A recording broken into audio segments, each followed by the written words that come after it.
سلامونه دوستانو، په دې هیله چې ټول به راته روغ او جوړ د افغانستان کرکټ بورډ د هند سره د 3 شل اوریزو لوبو لپاره خپله لوبډله اعلان کړله. په دغه سکواډ کې یو ځل بیا ډېرو زړو لوبغاړو ته چانس ورکول شوی دی، لکه ګلبدین نایب، شرف الدین اشرف، رحمتشاه زلمتی. دوی چې د 50 اوریزو لوبغاړي دي، په شل اوریزو لوبو کې د افغانستان لپاره هېڅ ښې لوبې نه دي کړې.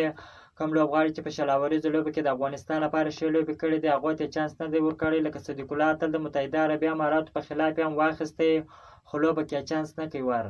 په دغه اتلس کسیز سکواډ کې ابراهیم ځدران لوبډلمشر، رحمان الله ګربز وکټ ساتونکی، حضرت الله زرزی، اکرام علي خیل وکټ ساتونکی، رحمتشاه زلمتی، محمد نبي عیسی خیل، نجیب الله ځدران، کریم جنت، عظمت الله عمرزی، شرف الدین اشرف، مجیب رحمان، فضل حق فاروقي، فرید احمد ملک، نوین الحق، نور احمد لکنوال، سلیم صافی، قیس احمد، ګلبدین نایب، راشد خان شامل دي.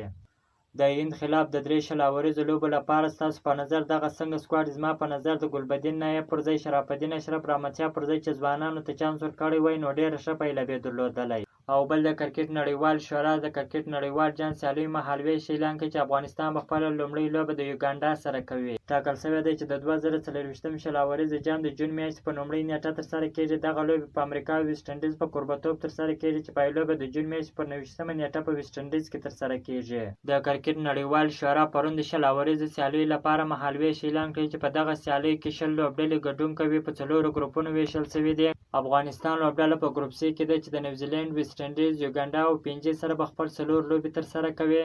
په الف ګروپ کې هندوستان، پاکستان، آیرلینډ، کاناډا، امریکا. په بي ګروپ کې انګلستان، استرالیا، نیپال، سکاټلند، عمان لوبډلې شاملې دي. که مو چیرې دغه ویډیو خوښ شوې ده، په چینل کې نوي یاست نو حتما مو چینل هم درسره سبسکرایب کړئ. که مو د فیسبوک پیج تر اوسه نه یې فالو کړی نو حتما مو فیسبوک پیج هم درسره فالو کړئ. تر بلې ویډیو پورې د الله په امان.